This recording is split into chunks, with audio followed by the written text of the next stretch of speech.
इनकलाब, इनकलाब, वंदे वंदे।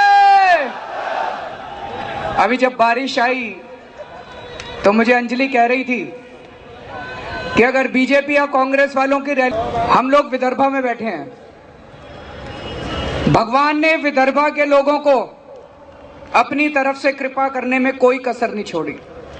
भगवान ने अपनी तरफ से सब कुछ दिया, कोयला दिया, जंगल दिए, नदियां दी, तालाब दिए, लेकिन फिर भी विदर्भ का किसान आत्महत्या कर रहा है।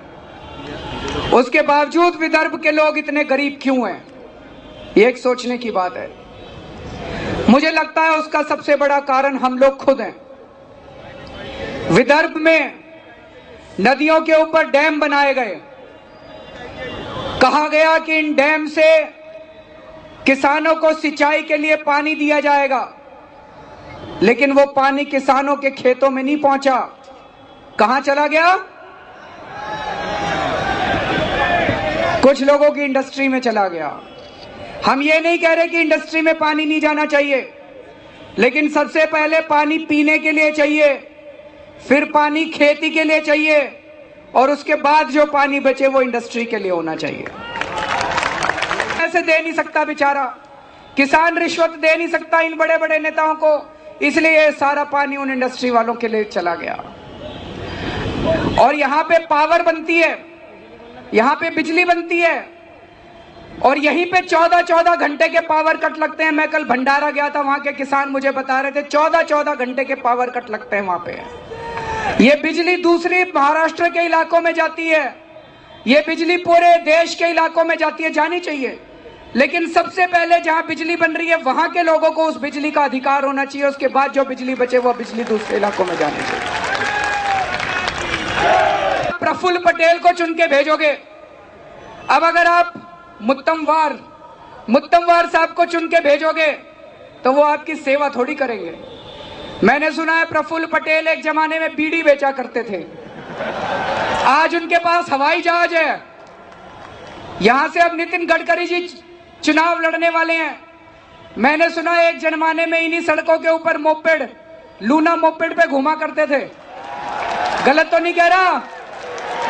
लूना मोपेड पे घुमा करते थे।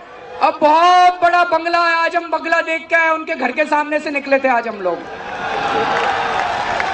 आज उनके पास बड़ी बड़ी गाड़ियां हैं, विदेशी गाड़ियां हैं। कहां से आई है? सब आपके वोट की वजह से आई है। आपने वोट दिया इन लोगों को, इसलिए आई। और ये सारे मिले हुए हैं। मैंने सुना नागपुर में कोई इंटरनेशनल हब बन रहा है, बुलाया है। मैंने कह दिया था कि गडकरी साहब भ्रष्टाचारी हैं। गडकरी साहब कहते हैं मेरी मानहानि कर दी, मैं कोर्ट में जाऊंगा, आप लोग मेरे को सबूत देना कि गडकरी जी भ्रष्टाचारी हैं कि नहीं है।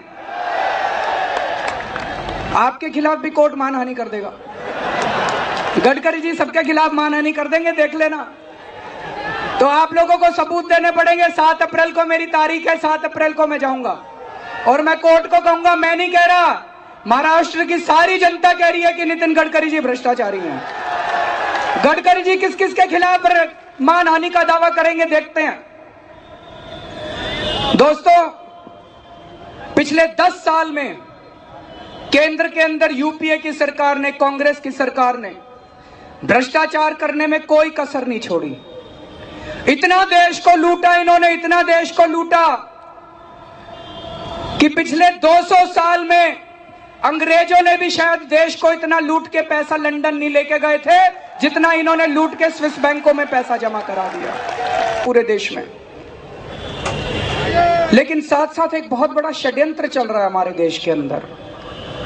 पिछले 1 साल के अंदर हमारे देश के अंदर यह दिखाया जा रहा है कि यूपीए ने तो चोरी कर ली, लेकिन उसका पर्याय, उसका ऑल्टरनेटिव मीडिया के कुछ लोग दिखा रहे हैं और मोदी जी कह रहे हैं कि उसका ऑल्टरनेटिव नरेंद्र मोदी है। ये 1 साल से षड्यंत्र चल रहा है। ये कहा जा रहा है कि नरेंद्र मोदी जी विकास पुरुष है। ये कहा जा रहा है कि गुजरात के अंदर राम राज्य आ गया। ये कहा जा रहा है कि गुजरात के अंदर भ्रष्टाचार खत्म हो गया। ये कहा जा रहा है कि गुजरात के अंदर शिक्षा बहुत अच्छी हो गई, ये कहा जा रहा है कि गुजरात के अंदर स्वास्थ्य सेवाएं बहुत अच्छी हो गई। मेरे मन में भी जिज्ञासा उठी, मैंने सोचा चल के देखते हैं, गुजरात के अंदर इतना अच्छा हो गया, हम भी सीख के आते हैं। अब दोबारा सरकार बनेगी हमारी दिल्ली में, हम भी कुछ करके दिखाएंगे।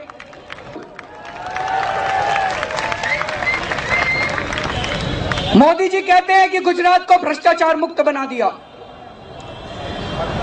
हम लोग कई टीम बना के गए थे गुजरात के अंदर, 26 जिलों के अंदर हमने अपनी टीम भेजी, कई गांवों के अंदर गए, कई शहरों के अंदर गए, कई लोगों से बातचीत की।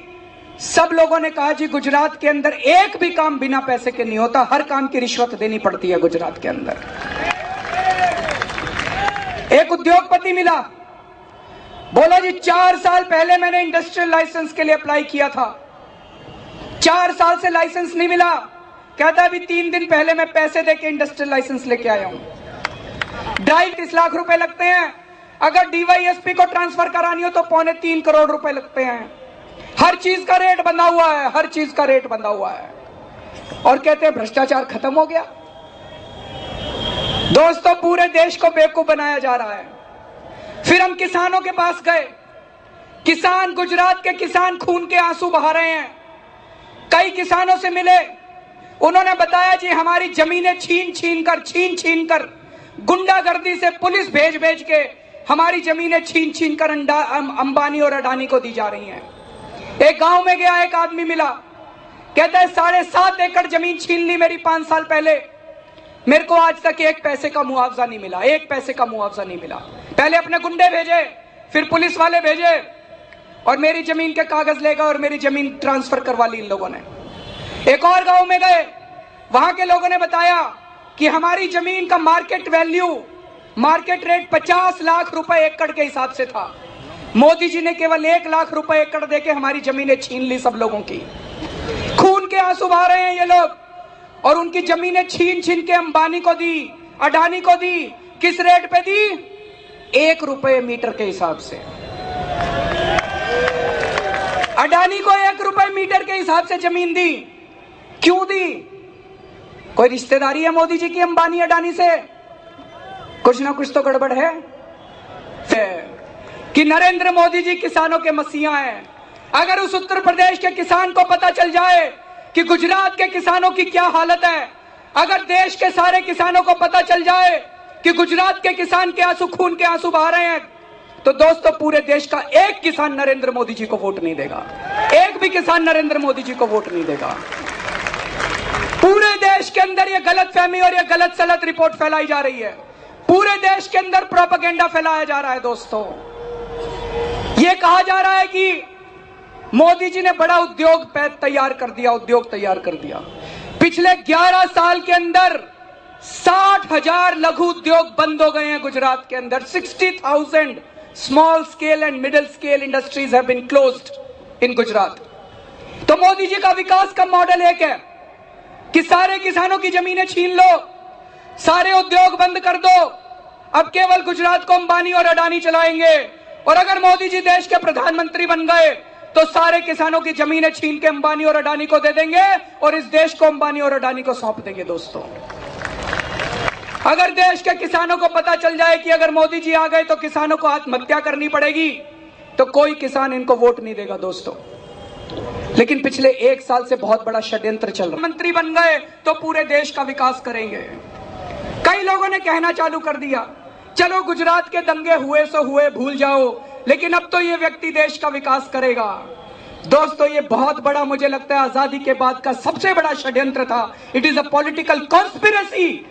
This kind of a propaganda has been spread all over the country. पूरे देश के अंदर कॉन्स्पिरेसी फैलाई गई है।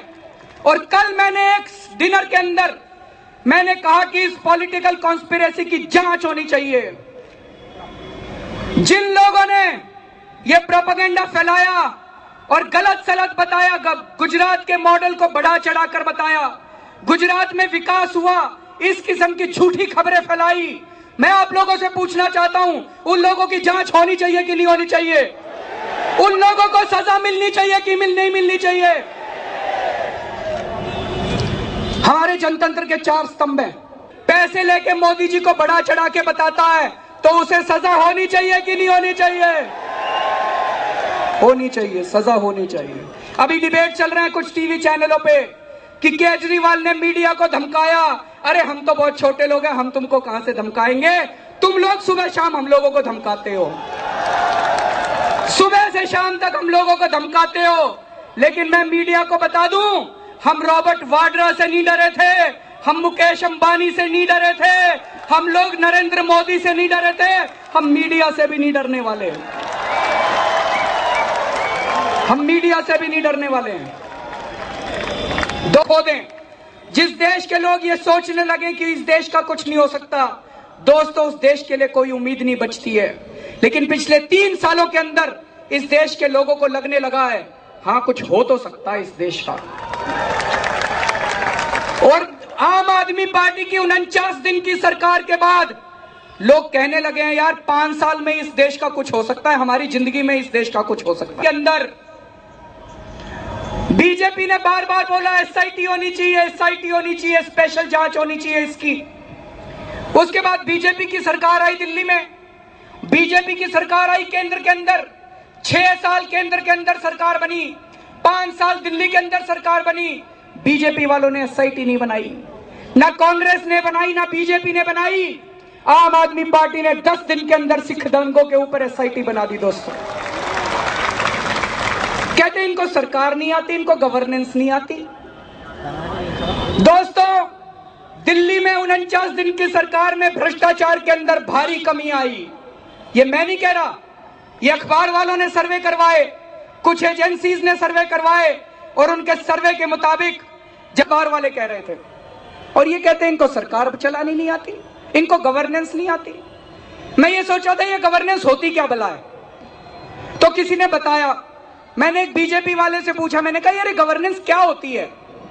कहता जी आप भी 1000 करोड़ रुपया कमा लेते, थोड़ा सा बीजेपी वालों को दे देते, थोड़ा सा कांग्रेस वालों को दे देते, थोड़ा सा मीडिया वालों को दे देते, सारे कहते बड़ा अच्छा मुख्यमंत्री है, बड़ी अच्छी गवर्नेंस आती है इसको, बड़ा अच्छा मुख्यमंत्री है, बड़ी अच्छी गवर्नेंस आती है। सर मेरे को तो ये मेरे माँ बाप ने सिखाया नहीं करना, हमने तो ईमानदारी की जिंदगी जी है। अब ये बीजेपी वाले कह रहे हैं केजरीवाल भाग गया, केजरीवाल भाग गया, केजरीवाल। अरे भाग कहां गया? मैं यहीं खड़ा हूं। कहां भाग गया? यहीं खड़ा हूं मैं। पाकिस्तान चला गया क्या? हमने कहा था हम जन लोकपाल बिल लेके आएंगे, जन लोकपाल बिल हमारे लिए नॉन नेगोशिएबल है। हमने विधानसभा के अंदर जन लोकपाल बिल रखा, ये बीजेपी और कांग्रेस वाले दोनों इकट्ठे हो गए, उन्होंने हमारा जन लोकपाल बिल गिरा दिया। उसके बाद मैंने अपनी कुर्सी से इस्तीफा दे दिया। मैं कुर्सी से चिपकने के लिए नहीं गया था, मैं भ्रष्टाचार दूर करने के लिए गया था। और मैंने दिल्ली के जनता को कहा कि अब 28 सीट से काम नहीं चलेगा, 28 सीट से मैं इतना ही काम कर सकता था, अब 40 सीट दो तो मैं आपको पूरा काम करके दिखाऊंगा। इस्तीफा दे दिया। लाल बहादुर शास्त्री भाग के नहीं गए थे कहीं, उसूलों की राजनीति करते थे, उसूलों की राजनीति। वही उसूलों की राजनीति करने हम आए हैं। हम भी कुर्सी से चिपकने के लिए नहीं आए, हम भी उसूलों की राजनीति करने के लिए आए हैं। उसूलों पे इस्तीफा दिया है हम लोगों ने। और अभी 2 महीने में दोबारा चुनाव होंगे दिल्ली के अंदर, दोबारा आम आदमी पार्टी की सरकार बनेगी। इस बार 50 से ज्यादा सीट आएंगी और देखना 5 साल के अंदर दिल्ली को पूरी तरह से भ्रष्टाचार मुक्त बना देंगे हम लोग। दोस्तों पैसा कमाने नहीं आए हम लोग, सत्ता के लिए नहीं आए हम लोग। इनकम टैक्स में कमिश्नर की नौकरी किया करता था, पैसा कमाना होता बहुत पैसा कमा सकता था, लेकिन नौकरी छोड़ दी मैंने। सत्ता का लालच होता तो मुख्यमंत्री के पद पे बैठा हुआ था, इस्तीफा देने की क्या जरूरत थी मेरे को? मुख्यमंत्री की कुर्सी तो बड़ी प्यारी होती है सबको, नहीं होती? मुख्यमंत्री की कुर्सी बड़ी प्यारी होती है, अगर सत्ता प्यारी होती तो मुख्यमंत्री की कुर्सी छोड़ने की क्या जरूरत थी? सत्ता के लिए नहीं आए, पैसे के लिए नहीं आए, देश को बचाने के लिए आए हैं। दोस्तों भगवान आपका साथ दे रहा है, इस बार हम भारत को बदल के रहेंगे और तब तक हम चैन की सांस नहीं लेंगे। दोस्तों और सारे लोग इकट्ठे होते जा रहे हैं। मैं कल से नागपुर में हूं, दलितों के कई नेता मेरे से मिलने के लिए आए। दिल्ली के अंदर 12 रिजर्व सीटें हैं, 12 में से 9 सीट आम आदमी को मिली है, 9 रिजर्व सीट आम आदमी को मिली है। दिल्ली में सारे दलितों ने आम आदमी पार्टी को वोट दिया है। क्यों? उनको समझ में आने लग गया कि ये पार्टियां केवल हमारे साथ राजनीति करती हैं। उनके बच्चों को शिक्षा चाहिए, उनके बच्चे ठेकेदारी के अंदर जूझ रहे हैं, वो केवल आम आदमी पार्टी उनका समाधान दे सकती है। केवल आम आदमी पार्टी अच्छी शिक्षा दे सकती है। केवल आम आदमी पार्टी उनके ठेकेदारी पे काम कर रहे बच्चों को पक्की नौकरी दे सकती है। इस वक्त सारे देश के लोग इकट्ठे होते जा रहे हैं। दोस्तों, नागपुर के अंदर आपके पास 3 चॉइसेस हैं इस पर, नितिन गडकरी, मुत्तमवार और अंजलि। मुत्तमवार को तो इस बार पूरे देश के अंदर जनता मन बना चुकी है कि कांग्रेस को हराना है। तो आपको यह देखना है कि मुत्तमवारी, नितिन गडकरी जी तो मिले हुए हैं इन सारी पार्टियों के साथ। जब अंजलि उनसे मिलने के लिए गई थी तो बोले भाई हम उनके खिलाफ कैसे आवाज उठाएं, 4 काम वो हमारे करते हैं, 4 काम हम उनके करते हैं। ये तो काम कराते हैं, ये नेता नहीं है नितिन गडकरी जी, धंधेबाज हैं, धंधेबाज, धंधा करते हैं, केवल बिजनेसमैन हैं। तो दोनों ने मिलकर हमारे खिलाफ बहुत बड़े बड़े षड्यंत्र रचे हैं। ये तो ऊपर वाला हमारे साथ है क्योंकि सच्चाई के रास्ते पे चल रहे हैं हम लोग, ईमानदारी के रास्ते पे चल रहे हैं हम लोग, ऊपर वाला हमारे साथ है, इसलिए हम लोग बचे हुए हैं। दोस्तों, हम सब लोगों को मिलकर अब देश को बदलना पड़ेगा। हमारे पास पैसे नहीं है चुनाव लड़ने के लिए, और ये चुनाव हम लोग अपने लिए नहीं लड़ रहे, ये हम सब लोगों को मिलकर ये चुनाव लड़ना है। दिल्ली के अंदर अभी जब चुनाव हुए थे 28 सीट जीते थे हम लोग, हम नहीं जीते थे। कोई हमारा एमएलए 3 लाख रुपए में जीता, कोई 4 लाख रुपए में जीता। कभी सुना था 3-3 लाख रुपए में चुनाव जीते जाते हैं? और जिनको उन्होंने हराया, 20-20 साल से कांग्रेस का एमएलए बैठा हुआ था, 15-15 साल से बीजेपी का एमएलए बैठा हुआ था, उसको आम आदमी ने हरा दिया। क्यों? सारी जनता इकट्ठी हो गई, सारी जनता ने मिलकर कैंपेनिंग करी, जनता घर घर गई। वही नागपुर के लोगों को करना पड़ेगा। आज जितने लोग यहाँ पे आए हुए हैं, अगर हर आदमी ये ठान ले कि चुनाव तक 10 अप्रैल को चुनाव है, चुनाव की प्रथा तो है नहीं। दोस्तों, राष्ट्रगान के लिए मैं सबको गुजारिश करूंगी कि यहीं पर रुके, उसके पहले कुछ सूचनाएं देना। मैं सबको शांति से खड़े रहने का आह्वान करती हूं। राष्ट्रगान के साथ सभा समाप्त होगी। एक साथ सावधान, राष्ट्रगान शुरू करेंगे। शुरू कर। जनगण मन अधिनायक जय हे भारत भाग्य विधाता, पंजाब सिंध गुजरात